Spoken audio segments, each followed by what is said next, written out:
सभी को प्रणाम। आज हम लोग सनातन मिशन के चैनल के बैनर तले, चूँकि इसका एक पार्ट ये भी है कि हम लोगों को जो सनातन संस्कृति का को प्रचार प्रसार कर रहे हैं, इसमें डॉक्टर्स भी प्लस में हैं, संत समाज भी प्लस में है, और राम कथा जो वेद पुराणों पे आधारित जो चल रही है सो चल ही रही है। तो आज हम लोग शनिवार के दिन किसी न किसी डीजे पे बोलते हैं, रोग के बारे में बोलते हैं। तो आज हम लोग डेंगू फीवर क्या है, डेंगू का बुखार क्या है, उसका इलाज क्या है, उसके में क्या क्या लक्षण होते हैं, उनसे बचने के लिए हमें क्या करना चाहिए, इन सब पे हम लोग आज विस्तृत चर्चा करेंगे। अब डेंगू फीवर का एक और नाम है, उसको बोलते हैं ब्रेक बोन फीवर। बाहरी देशों में कहीं पे इसको एक और नाम से आते हैं, इसका नाम है ब्रेक बोन फीवर। क्योंकि हड्डियों में काफी दर्द वगैरह होने लगता है, इसलिए ऐसा नाम रखा गया। जैसे मलेरिया होता है मच्छर के काटने से, वैसे भी ये भी एक मच्छर की प्रजाति है जिसका नाम है एडिस एजिप्टी। एडिस एजिप्टी, उसके काटने से ये होता है। यह मच्छर लगभग 2 घंटे सूरज डूबने के बाद और सूर्योदय के पहले ज़्यादा सक्रिय रहते हैं ये मच्छर, इस प्रकार के।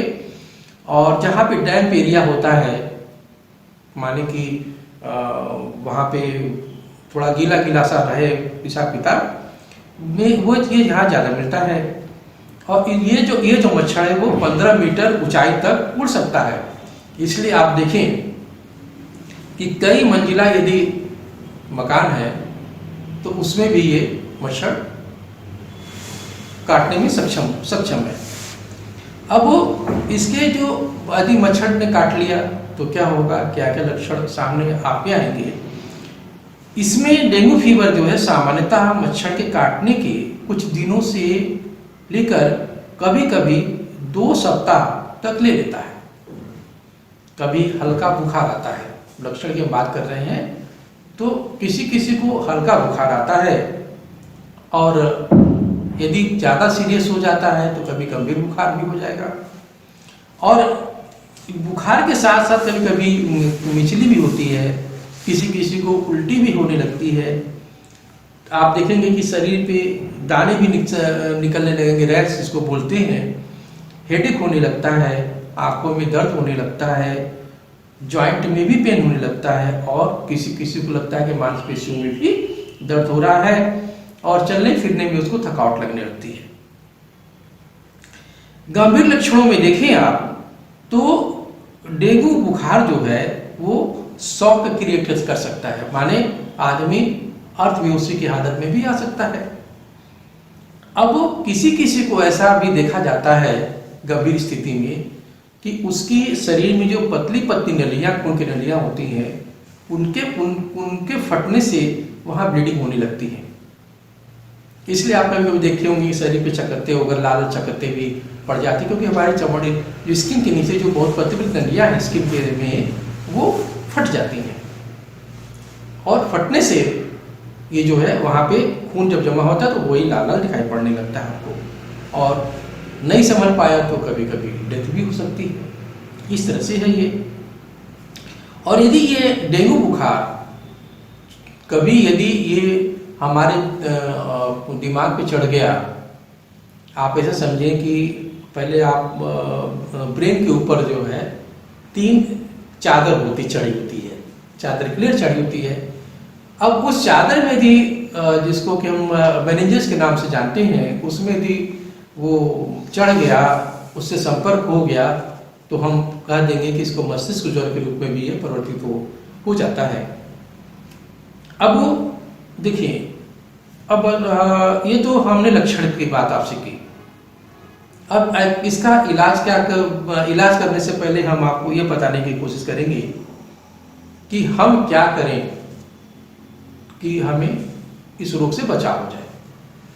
तो इस रोग से बचाव करने के लिए अपने घर के आसपास आपने घर में भी, अपने घर के आसपास भी जहाँ पानी इकट्ठा हो रहा है, जैसे कूलर हो गया, फ्रिज हो गया, पानी की टंकी है बहुत दिनों से बंद पड़ी है, उसका ढक्कन खुला हुआ है, गमले हैं उसमें पानी है, टायर वगैरह है उसमें कहीं पानी इकट्ठा है, तो उनको आप जो है सप्ताह में 1 दिन जरूर बदल दें, क्योंकि इनका लाइफ टाइम भी बहुत ज़्यादा दिन का नहीं होता है। तो उसको यदि आप पानी को गिरा देंगे, पलट देंगे, तो उसके लार्वा वगैरह वो मर जाएंगे और वो मच्छर भी नहीं होगा। अच्छा, पूरी बांह की शर्ट पहन के रहें, पूरी बांह की शर्ट पहन लें। अब ऐसा नहीं है कि ये गर्मी में नहीं हो सकता तो जाड़ा में नहीं हो सकता तो बरसात में नहीं हो सकता, होता सब मौसम में है ये, लेकिन बरसात के मौसम में कुछ थोड़ा ज़्यादा हो जाता है, क्योंकि उनके लिए वो मौसम ज़्यादा अनुकूल हो जाता है। और पूरी बांह शर्ट पहने और हो सके तो मच्छरदानी में सोने का प्रयास करें।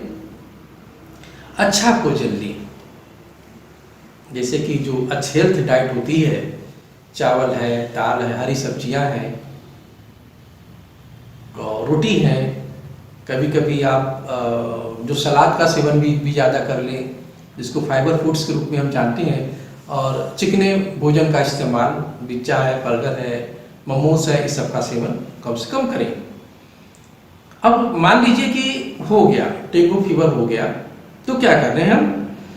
चूंकि यह एक, हम इलाज की बात कर रहे हैं अभी अब आपके सामने, तो चूंकि यह एक वायरल फीवर है, इसका कोई इलाज नहीं है, फिर भी इसका लाक्षणिक चिकित्सा करने की आवश्यकता होती है। जैसे मान लीजिए बुखार हो गया, लेकिन आपसे हमारा एक विनम्र निवेदन है कि अपने से कुछ भी आप ना करें, क्योंकि कौन सा बुखार है आप कैसे बता सकेंगे। तो आपने अपने चिकित्सक से सलाह जरूर ले लें, क्योंकि वही चिकित्सक ही बता सकते हैं कि क्या करना है और क्या नहीं करना है। फिर भी यदि बुखार हो जाता है तो पैरासीटामोल टैबलेट आप ले सकते हैं, एसिटामिनोफेन के नाम से भी जाना जाता है, ये ले सकते हैं। खांसी आती है तो डॉक्टर साहब आपको खांसी की दवा लिख सकते हैं। खांसी भी कई प्रकार की होती है, इसलिए जो है संभल करके अपने मन से ना ले, डॉक्टर साहब से पूछ ही ले। उल्टी वगैरह हो रही है तो डॉक्टर साहब आपको उल्टी की दवा दे देंगे, और यदि स्किन पे रैश है तो उसका अलग से ट्रीटमेंट वो लोग बताएंगे। और इंटर्न कभी कभी जो डॉक्टर साहब लोग हैं, यदि इंटरनल ब्लीडिंग हो रही है तो उसको कैसे रोका जाए, उसकी दवा भी आपको बताएंगे। खासकर इसमें जो हार्ट के जो मरीज होते हैं, उनमें एक दिक्कत ये होती है कि उनको जो जैसे कि उनको हार्ट अटैक पड़ने की संभावना है, हार्ट ब्लॉक होने की संभावना है, तो ऐसे मरीजों को खून पतला करने की दवा दी जाती है। तो खून जब पतला होता है तो ऐसे मरीजों में यदि डेंगू हो जाता है तो वो ज़्यादा ही मतलब उनमें वो चीज़ घातक सिद्ध होता है। तो इसलिए डॉक्टर साहब लोग बड़ा सोच समझ कर उसमें दवा देती हैं। किसी को पानी कम हो जाता है तो डॉक्टर साहब लोग पानी चढ़ा उड़ा देते हैं। और मैंने कई बार कहा कि सबसे यदि आप सूरज भगवान के आगे खड़े हो जाते हैं तो उससे बड़ा डॉक्टर कोई नहीं है। उनके सामने आप आधे घंटे जरूर खड़ा रहें तो आपको देखें, ये चूंकि वायरस की वजह से है, वायरल फीवर है, तो उसमें आपको बहुत आराम मिलेगा। अपने आप वायरस जो होते हैं वो सूरज भगवान की गर्मी से, उनके धूप से उनका वो मरते हैं। वो ये बहुत ही अच्छी एक नेचुरल ट्रीटमेंट है। अब चूंकि आयुर्वेद में इसका इलाज लिखा हुआ है, किस तरह के बुखार में हम कैसे इलाज, क्या दवा दें, तो जैसा आप सभी जानते हैं पपीते के सोरस का यदि आप पान कराते हैं, लगभग 1/4 छोटा चम्मच से 1/4 चम्मच भी सुबह शाम देंगे तो उसको आराम हो जाएगा।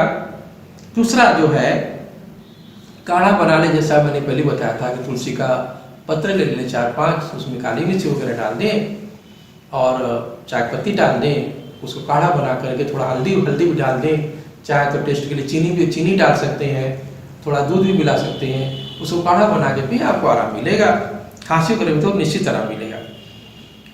और महासुदर्शन घनबटी, ये टैबलेट का नाम है, 2 गोली जो है इसको 3 बार लेने की जरूरत है। और एक कॉम्बिनेशन बता रहा हूँ आपको, क्या कॉम्बिनेशन है, हिंगुलेश्वर 125 मिलीग्राम लेना है। गोदंती 1 ग्राम लेना है। त्रिभुवन कीर्ति रस 125 मिलीग्राम लेना है। गुड़ूची सत्व 500 मिलीग्राम लेना है। इन सबको मिला करके आप जो है पुड़िया बना लेना है। जैसे पुड़िया बना करके इसको सुबह दोपहर रात शहद से या गर्म पानी के साथ इसको लेने की जरूरत होती है। और श्रीशादिक्वाथ आता है, सिरप आता है, इसको 15 ml सुबह और शाम आप लेंगे तो निश्चित रूप से आपको डेंगू फीवर में आराम मिलेगा।